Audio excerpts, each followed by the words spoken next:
نبی اکرم سید عالم صلی اللہ تعالیٰ علیہ وسلم کی ذات گرامی پر جب کفار مکہ نے طعن و تشنی کے تیر برسائے، یہ بات ناصر بھائی آپ جانتے ہیں کہ تلوار کا گھاؤ جو ہے وہ بھر جاتا ہے، ایسے ہی زبان کا نہیں بھرتا، درمیان کا۔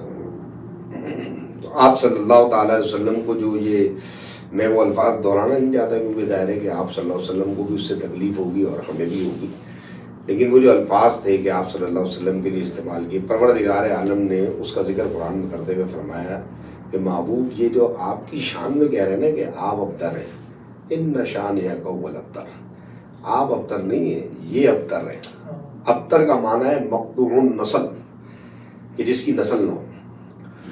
تو آپ صلی اللہ تعالیٰ علیہ وسلم کو گویا اللہ تبارک و تعالیٰ نے یہ نوید جانفزہ سنائی اور یہ تسلی عطا فرمائی۔ یہ سورہ کوثر جو ہے اپنے اندر بیش بہا خزانے رکھتی ہے کہ اللہ تبارک و تعالیٰ نے اس مختصر کے لفظوں میں اپنے محبوب کو ایسی تسلی عطا فرمائی، فرمایا محبوب ہم نے آپ کو خیر کثیر عطا کی ہے، خیر کی جتنی بھی انواع و اقسام اور اجناس ہو سکتی ہیں محبوب سب کی سب آپ کو عطا کرتی ہیں۔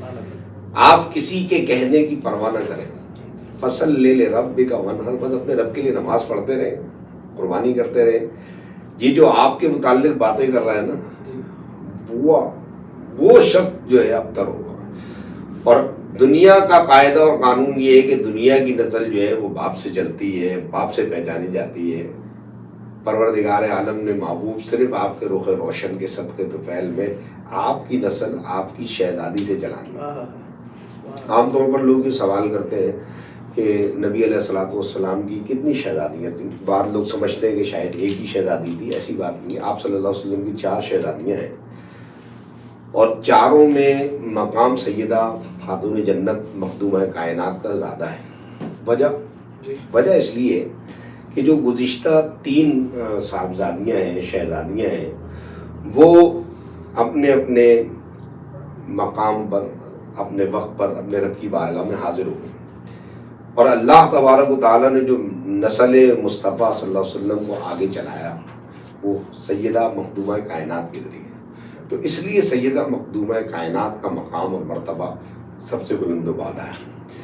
ہر خیر کثیر جو انسان کو چاہیے، اگر مخدومہ کائنات کے ساتھ اس کا تعلق ہے، ذرا سا بھی تعلق ہے، وہ دنیا میں کبھی خائب و خاسر نہیں رہے گا۔ اور اگر سیدہ کی بارگاہ سے ٹھکرا دیا گیا ہے، سیدہ کی نگاہ سے گرا دیا گیا ہے، ناصر بھائی اللہ رب العزت اور رب کعبہ کی عزت کی قسم کھا کے کہتا ہوں خود کبھی خیر نہیں پا سکتا، خیر نہیں پا سکتا۔ تو سیدہ کا مقام اس قدر بلند و بالا ہے۔ آپ صلی اللہ تعالیٰ علیہ وآلہ وسلم نے فرمایا کہ یہ میرے جگر کا ٹکڑا ہے، یہ میری ٹھنڈک ہے۔ اور آپ خود بعد میں تناول فرماتے تھے، پہلے سیدہ کو۔ ترمذی کی بڑی مشہور حدیث ہے کہ آپ صلی اللہ علیہ وسلم کی بارگاہ میں ایک صحابی جو ہے وہ روٹی اور گوشت کا سالن وہ لے کر ہے، تو آپ صلی اللہ تعالیٰ علیہ وآلہ وسلم نے اس کو قبول فرمایا، اور قبول فرمانے کے بعد کیا فرمایا؟ فرمایا روٹیاں اور سالن جو ہے روٹی میں ڈال کے ایک صحابی کو دیا، فرمایا پہلے میری بیٹی کے گھر دے کر آؤ، میرے شہزادوں کو کھانا کھلاؤ گے۔ تو یہ حضرت سیدہ کے ساتھ آپ کا تعلق تھا کہ جب سیدہ تشریف لاتی تھی حضور اپنی جگہ سے کھڑے ہو جاتے تھے، سیدہ کی پیشانی پہ بوسہ دیتے تھے، اپنی چادر پہ بٹھاتے تھے، اور یہ اکرام کرتے تھے، یہ احترام کرتے تھے، اور امت کو بھی سکھاتے تھے۔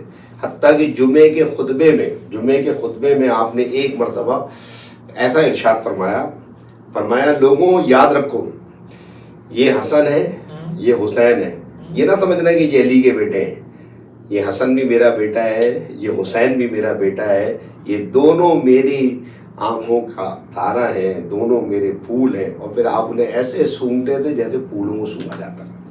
تو یہ بڑا مقام اور مرتبہ تھا سیدہ فاطمہ سلام اللہ علیہا کا، اور آج کا دن ان کی نسبت سے بہت ہی برکت والا ہے۔ ہمیں چاہیے کہ آج کے دن کی اہمیت کو سمجھتے ہوئے جتنی برکتیں سمیٹ سکتے ہیں سمیٹیں۔